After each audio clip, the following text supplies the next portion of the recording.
विश्वास, आस्था और प्रेम का एक अद्भुत प्रसंग आज आपको सुनाता हूं। बड़े ध्यान से सुनिएगा। हरे कृष्ण दोस्तों, कुंभन दास जी ठाकुर जी के अनन्य भक्त। कुंभन दास जी वो हैं जिनकी वजह से आज पूरी दुनिया में लड्डू गोपाल घर घर में है। लड्डू गोपाल का जो ये विग्रह है आज इसलिए घर में है क्योंकि सबसे पहले लड्डू गोपाल ने भोग लगाया था कुंभन दास जी के यहां। कुंभन दास जी गोवर्धन की तलैटी में रहते थे। वहां श्रीनाथ जी का मंदिर। श्रीनाथ जी से बेहद प्यार करते थे, उनसे बातें करते थे। श्रीनाथ जी उन्हें साक्षात दिखाई देते थे, उनसे बातें होती थी। भक्त और भगवान के बीच के संबंध को दुनिया में कोई नहीं समझ सकता, क्योंकि वो विश्वास का संबंध है, प्रेम का संबंध है। जब भक्त के पास विश्वास के नेत्र आ जाते हैं तो उसे भगवान साक्षात दिखाई देते हैं।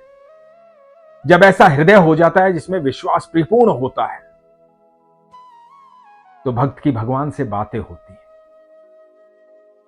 कुंभन दास जी की भगवान से बातें होती थी। कुंभन दास जी रोज भगवान से बात करते थे। तो श्रीनाथ जी के पास गए, श्रीनाथ जी से बोले, क्या हुआ ठाकुर जी, आज ये मुंह क्यों फुला रखा है, क्या बात हुई? बड़े परेशान दिखाई दे रहे हो। ठाकुर जी बोले, कुंभन, माखन खाने का बड़ा मन कर रहा है, माखन खाना है। तो कुंभन जी बोले कि इसमें उदास होने की बात क्या है, माखन ले आते हैं, माखन खा लेना। ठाकुर जी बोले, नहीं, माखन एक गोपी के यहां से खाना है, वहां जाकर खाना है, ऐसे नहीं खाना। कुंभन जी बोले, किस गोपी के यहां से? ठाकुर जी बोले, एक गोपी रोज मंदिर आती है, आकर के कहती है, कन्हैया मुझे अपनी गोपी बना लो। तो सोचा आज चलते हैं उसके घर पर और चुपचाप जाकर के वहां से हांडी से माखन चुराएंगे और माखन खाएंगे। तुम चलोगे साथ में?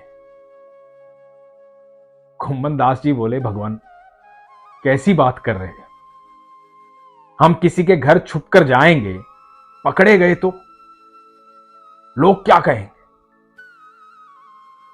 ठाकुर जी बोले कि आज कोई नहीं है उस गोपी के घर, उनके यहां शादी है, सब बारात में गए, तो सब गोपियां ही हैं वहां पर।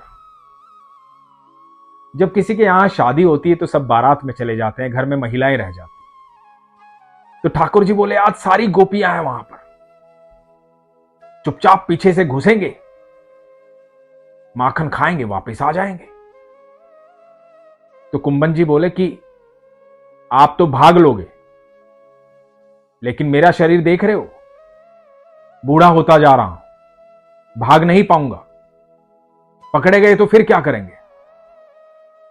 ठाकुर जी बोले कि अब पकड़े गए तो फिर देख लेंगे जो होगा, तुम क्यों चिंता करते हो, और नहीं पकड़े गए तो चुपचाप माखन खा करके आ जाएंगे। तो कुंभन जी बोले कि ठीक है ठाकुर जी, चलो फिर चलते हैं, मेरे कन्हैया का इतना मन कर रहा है माखन खाने का, तो जरूर जाना पड़ेगा। और कुंभन दास जी और ठाकुर जी चल पड़े माखन चोरी करने। उस गोपी के घर पहुंचे। घर के पीछे के रास्ते से एक छोटी सी दीवार थी। ठाकुर जी कुंभन जी से बोले कि कुंभन, तुम्हारा कद ऊंचा है, पहले तुम अंदर घुसो। कुंभन जी बोले कि ठीक है, पहले मैं घुस जाता हूं। ठाकुर जी बोले कि रुको रुको, मुझे भी उठा करके ऊपर खड़ा करो। अब कुंभन दास जी ठाकुर जी को दीवार पर खड़ा कर रहे हैं। कुंभन जी अंदर घुसते हैं, फिर ठाकुर जी को लेते हैं, ठाकुर जी अंदर घुसते हैं, चोरी छिपे उस कमरे में जाते हैं जहां माखन रखा है। कमरे में अंधेरा है। अब माखन तो ऐसी चीज है, ठाकुर जी अंधेरे में भी ढूंढ लेते हैं। दबे पांव कुंभन जी और ठाकुर जी कमरे में घुसे, माखन की हांडी देखी, हांडी से माखन निकाला और बड़े चाव से ठाकुर जी खा रहे हैं, कुंभन जी देख रहे हैं। और ठाकुर जी बीच बीच में कुंभन जी को भी अपने हाथों से माखन खिला रहे हैं। कुंभन जी की मूछें, कुंभन जी के होठ, कुंभन जी का मुंह सारा माखन में भर गया है। ठाकुर जी का भी सुंदर मुख सारा माखन में भर गया है। दोनों माखन बड़े चाव से खा रहे हैं। जब माखन चाव से खा रहे हैं तो ठाकुर जी उछल करके देख रहे हैं दूसरी हांडी को तोड़ने के लिए। कुंभन जी के कंधे पर चढ़ते हैं, देखते हैं बाहर चारपाई पर एक वृद्धा सो रही है, थोड़ी सी आंखें खुली हुई है। उसका हाथ जो है पहले पेट पर था, फिर फैल गया है जैसे वो माखन मांग रही हो। तो ठाकुर जी कुंभन जी को कहते हैं, सुनो, बाहर एक वृद्धा है, माखन मांग रही है, जाओ दे दो उसे माखन। कुंभन जी कहते कि नहीं नहीं, पागल हो क्या? अरे ठाकुर जी, हम पकड़े गए तो, उसको हम देने गए और लेने के देने पड़ गए तो चुपचाप माखन खाओ और चलो यहां से। ठाकुर जी कहते हैं कि नहीं, जैसे हमारा मन माखन खाने को कर रहा था, हो सकता है उसका भी मन कर रहा हो। कुंभन, उसने हाथ फैलाया है, जाकर के माखन दो उसे। अब ठाकुर जी की बात को कुंभन जी कैसे मना करें? माखन लिया, उस वृद्धा के पास गए। वो चारपाई पर लेटी हुई है, हाथ फैला हुआ है, एक तरफ लटका हुआ है। माखन को उस वृद्धा के हाथ में रखा। ठंडा ठंडा माखन जब वृद्धा को महसूस हुआ, एकदम से चौंक करके खड़ी हो गई। कुंभन जी को देख करके चिल्लाने लगी, चोर चोर चोर, देखो घर में चोर घुस आए हैं, चोर घुस आए हैं।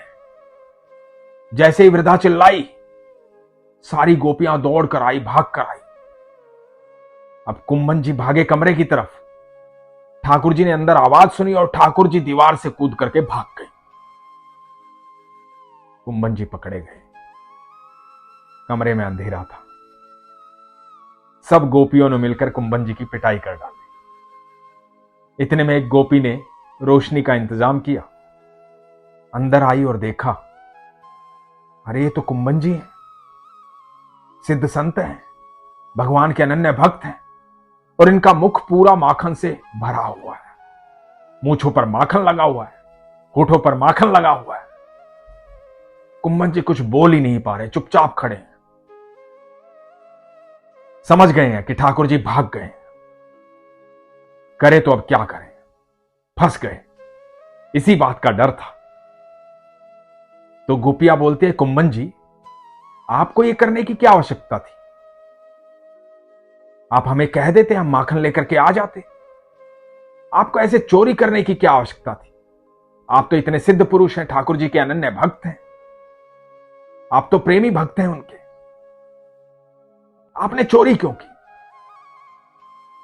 अब कुंभन जी कुछ कह नहीं पा रहे, चुपचाप खड़े हैं, सर झुकाए हुए हैं। सब देख रहे हैं। एक गोपी कहती है कि आप अकेले तो नहीं आए होंगे, कोई तो साथ आया होगा आपके। देखो दूसरी हांडी भी उतरी हुई है, कोई तो साथ होगा आपके। बताओ कौन साथ था, कैसे आना हुआ, क्यों आए? अब कुंभन जी से चुपचाप रहा नहीं गया। कुंभन जी बोले, अरे बेटा, मैं अकेले नहीं आया। तुम में से कोई गोपी रोज श्रीनाथ जी के मंदिर जाती है, ठाकुर जी को बोलती है कि कन्हैया मुझे अपनी गोपी बनाओ। ठाकुर जी ने आज मुझसे कहा कि एक गोपी आती है, वो कहती है कि कन्हैया मुझे अपनी गोपी बना लो। उनका माखन खाने का मन किया, मुझे बोले कि चलो वहां चल करके उसके घर चोरी करते हैं, माखन को चोरी करके खाएंगे, चुपचाप से जाएंगे, और ये सही मौका है, चलो चलते हैं। अब मैं उनकी बातों में आ गया। तो मेरे साथ वही आए थे, यहां मैं फंस गया और वो भाग गए। मैं ठाकुर जी के साथ आया था। सब गोपियां जानती थी ये भक्त और भगवान का संबंध है। कुंभन जी कभी झूठ नहीं बोलते, जो कह रहे हैं वो सच है। जो गोपी रोज मंदिर जाती थी और ठाकुर जी को ये बात बोलती थी, उसे पता था कि वो ठाकुर जी को यही कहती है कि कन्हैया मुझे अपनी गोपी बना लो। जब ये बात सुनी तो आंखों में अश्रु आ गए,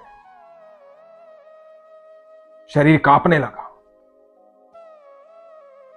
कुंभन जी के चरण स्पर्श किए। ऐसे भक्त को देख करके भाव विभोर हो गई, अत्यंत प्रसन्न हो गई, झूमने लगी। सब गोपियों को चिल्ला चिल्ला कर कहने लगी, मेरे कन्हैया आए थे यहां, मैं जाती हूं कन्हैया को ये कहने, कन्हैया मुझे अपनी गोपी बना लो। मेरे ठाकुर आए थे, मेरे घर भोग लगाने आए थे, मेरे घर का माखन चोरी करने आए थे। मेरे कन्हैया आज भी हैं, मेरे कन्हैया कुंभन दास जी के साथ आए थे। सब गोपियां हैरानी से देख रही थी, कितनी खुशी से झूम रही थी वो गोपी।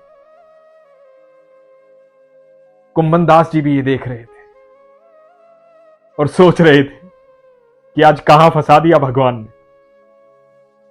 पर भक्त और भगवान के बीच का जो संबंध है उसे कोई समझ नहीं सकता।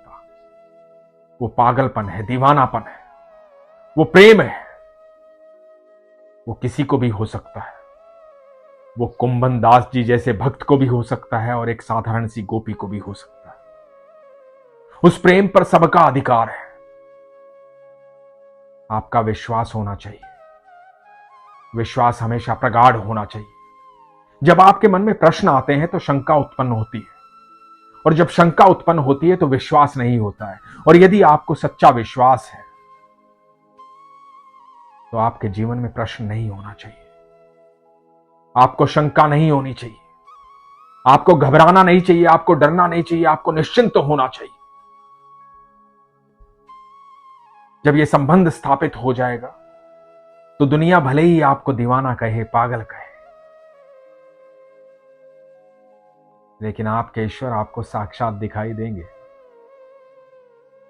आपको उनका प्रेम हर समय महसूस होगा, क्योंकि ये वो दुनिया है जो सुकून से परिपूर्ण है, जहां सिर्फ सुकून है। और जो इस दुनिया में आ जाता है उसे कभी परेशानी नहीं होती है,